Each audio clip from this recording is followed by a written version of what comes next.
डर शहबाज शरीफ को भी लग रहा है, इसीलिए वो भारत के साथ बातचीत के लिए आतुरता दिखा रहा है। पाकिस्तान को यह डर सता रहा है कि भारत फिर से हमला कर सकता है, क्योंकि इस बार तो मामला अधूरा रह गया, आतंकी भी पनप रहे हैं। इसीलिए शहबाज शरीफ मुस्लिम वर्ल्ड में घूम घूम कर बता रहा है कि भारत ने इस बार बहुत मारा है। लेकिन इधर से मोदी भी कह रहे हैं कि अभी तक ऑपरेशन सिंदूर अधूरा है, पूरा नहीं हुआ, चल रहा है।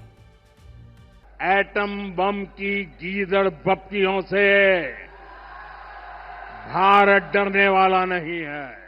कोई भी न्यूक्लियर ब्लैकमेल भारत नहीं सहेगा।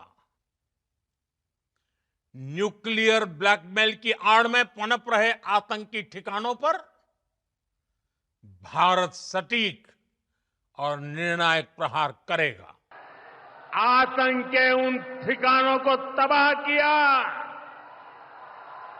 जिनकी पाकिस्तान ने कल्पना तक नहीं की थी। हमने उनके कई एयरबेस को तबाह करके दिखा दिया कि भारत कब क्या कर सकता है। पाकिस्तान समझ ले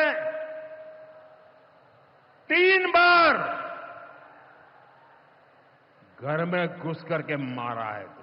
सुख चैन की जिंदगी जियो,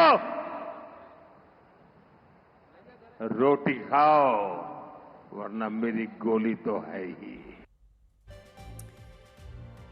शहबाज शरीफ ने उन्हीं मुल्कों को चुना है।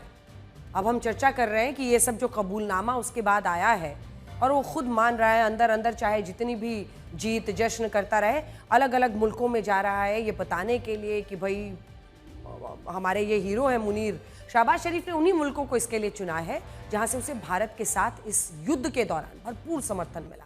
पहले तुर्की, फिर ईरान, फिर अजरबैजान, जहां तुर्की के राष्ट्रपति भी मौजूद थे। शहबाज शरीफ भाषण दे रहे थे।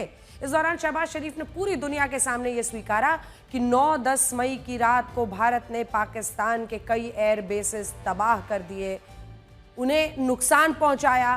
भारत ने एक साथ पाकिस्तान के कई एयर बेसेस को बर्बाद कर दिया था और इसी के बाद पाकिस्तान ने सरेंडर किया था। अमेरिका से बाकायदा गुहार लगाई थी कि भारत से सीज फायर की बात कर लो। अब तो खुद शहबाज शरीफ स्वीकार कर रहे हैं कि जो भी विदेश जाकर अपने मुस्लिम मालिकों के सामने कह रहे हैं कि भारत ने हमारे सैन्य ठिकानों पर ब्रह्मोस दागी थी। शहबाज शरीफ पता नहीं क्या क्या कर बैठे इस एक भाषण में।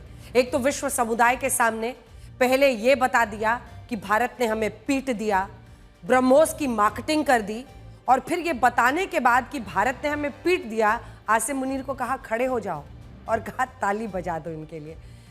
मतलब इससे ज्यादा डैमेज कोई अपने देश को कैसे कर सकता है? इस पर एक मैनुअल लिखना चाहिए शहबाज शरीफ को, और विदेश जाने से पहले 100 बार सोचना चाहिए।